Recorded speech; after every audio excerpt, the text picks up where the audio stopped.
So one more example of centripetal force is this also, the motion of moon around the earth.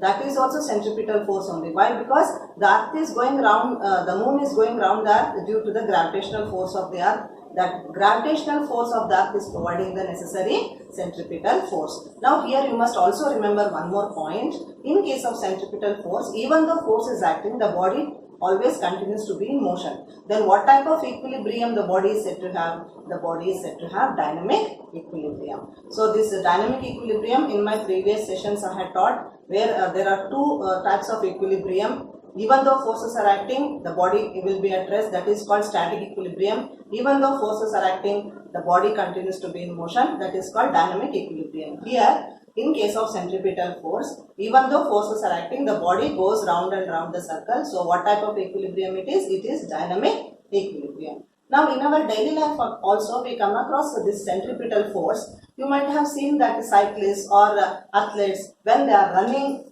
or riding along the curve, along the athletic track. Suppose this is the athletic track.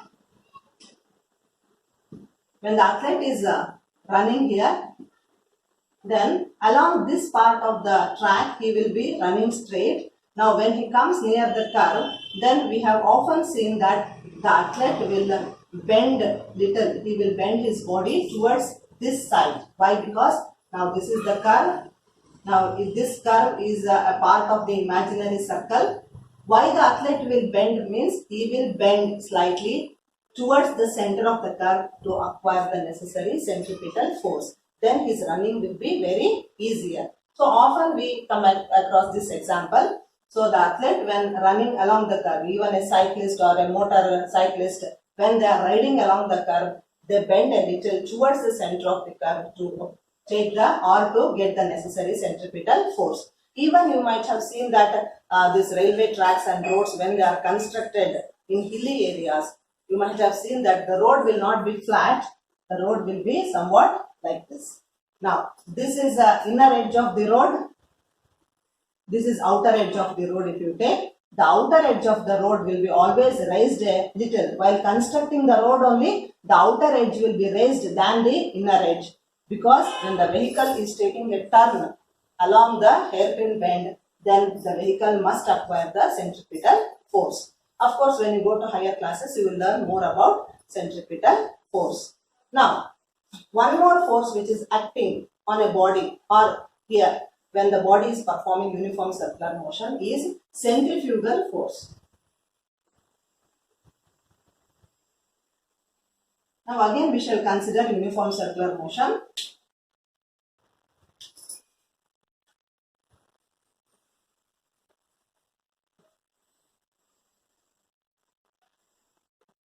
Now this, what is this force acting? This is centripetal force.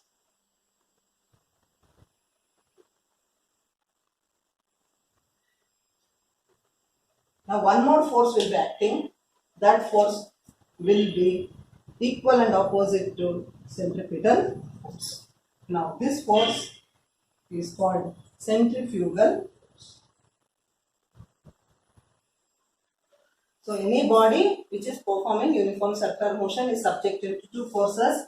One is centripetal force. Two types of force we will see here. One is centripetal force, which is seeking the center always. The another is centrifugal force. This force will be acting away from the center and it will be equal and opposite to centripetal force. Now the word centrifugal means to flee from the center. To flee means to go away from the center. So this force, as I have indicated direction, it is just equal and opposite to centripetal force. Now this centripetal force, to understand this centripetal force, actually whenever we are observing uniform circular motion, then usually we don't observe this force, centrifugal force, because this force is just imaginary force and we can just experience the force. It is called a fictitious force. Now what is fictitious force? It does not exist in reality.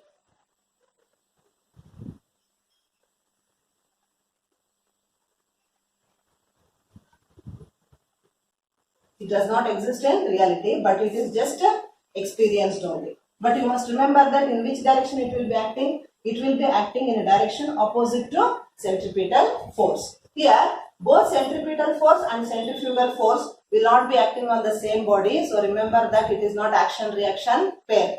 In action-reaction pair, what happens? Both forces will act on the same body. Here, both the forces are not acting on the same body. Now, with the help of another diagram, we shall try to understand what is centrifugal force and how actually this force can be experienced. We shall try to understand centrifugal force with the help of these two diagrams. Now, all of us have played the merry-go-round when we were young. Now, let us take one such merry-go-round, or you can consider a flat disc on which you can have a uniform circular motion. Now, this is a flat disc and this is the center of the disc. Let us consider merry-go-round also will be flat circular disc only like this. Now, there will be connection to the center. Now, here let us consider that on this big flat circular disc, there is a man standing at this point. Now, I have called the position of the man as A1, and in front of him he has placed a ball. The ball is named as P1, its position is P1, and there is a string tied to the ball, and that string is tied from the center to the ball. Now, his friend M is standing on the ground and he is observing A1 means this man who is at A1 going round and round on this flat circular disc. Now here I have indicated the direction of motion of this flat circular disc. Now, as seen by the man, initially what happens?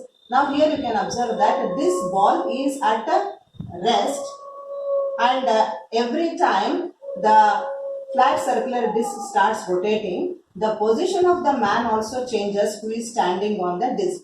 Now this is the first position of the man, that is A1.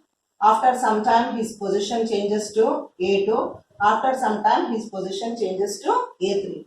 Now every time he will observe that the ball will be in front of him and the ball appears to be at rest for this man who is on the flat circular disc. Now why this ball appears to be at rest?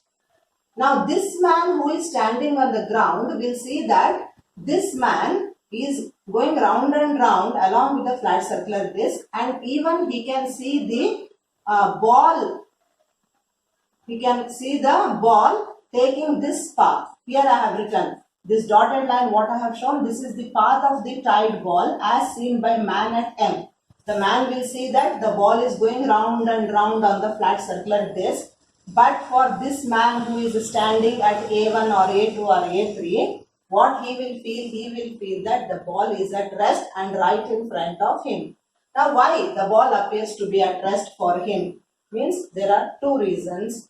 One is that one force will be acting along the tension. One force is acting along the tension of the string, and that is directed towards the center. This force acts along the string, and one more force is there. This force will be acting away from the center. Now two forces will be acting on here because the ball is having uniform circular motion. One is the force acting along the string. Force acting along the string.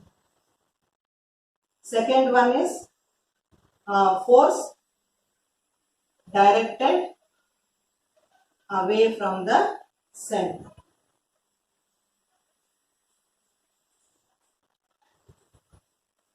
Now two forces are responsible here.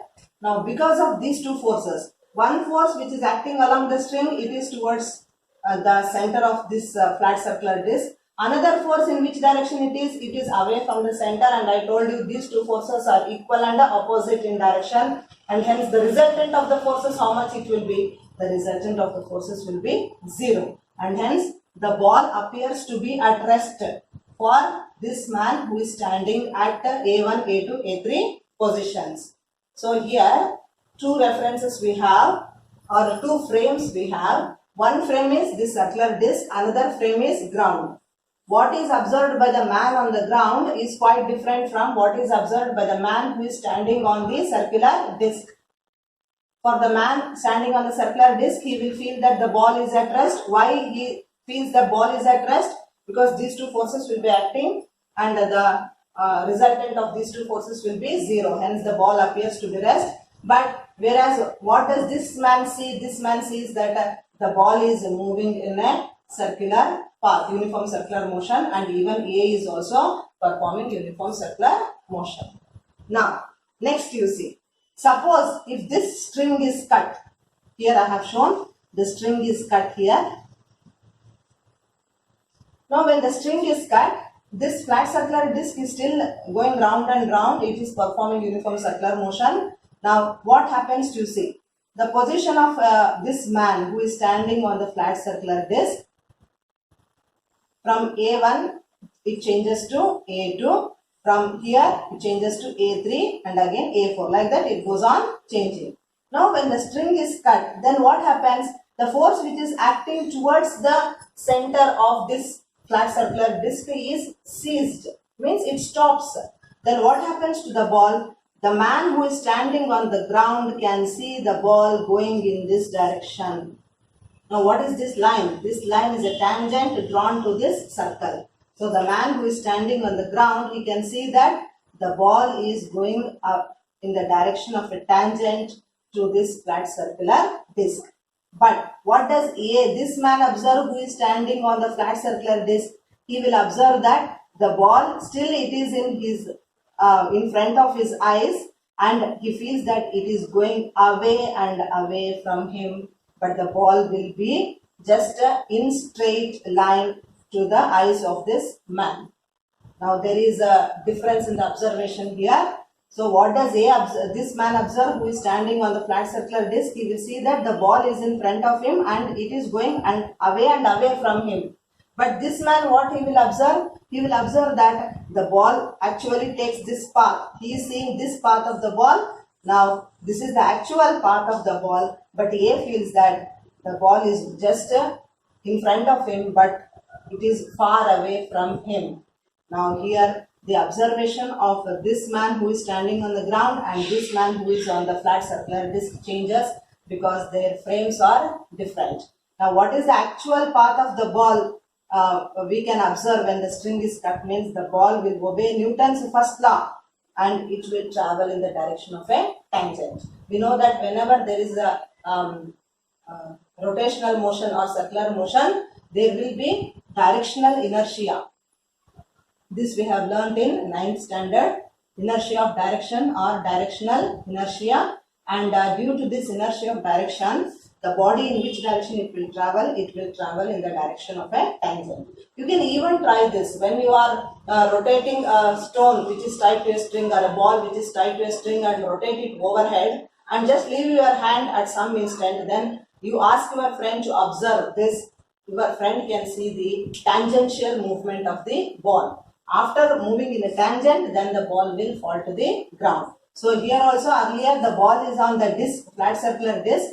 What path it will take? It will take the path of a tangent drawn to the circle. This is observed by the man and this is the actual path of the ball. But what does this man observe? This man observes that the ball is in front of him and it is going far away from him every time. Now, this is how you can understand centrifugal force. Remember that the centrifugal force is a fictitious force. It does not exist in reality because, as I have told you, centrifugal force is acting away from the center. Suppose if the string is cut, then if centrifugal force were to be there, then the ball should fly in this direction. The ball should go like this. But the ball is not going in this direction. Unlike that, what it is doing, the ball is obeying Newton's first law and taking the direction of a tangent. So that's why I told you centrifugal force is just a pseudo force or a fictitious force. Pseudo force means it does not exist in reality. Pseudo force or fictitious force. It can just be experience. You can experience this centrifugal force, but it does not exist in reality. So this is how we have to understand centrifugal force.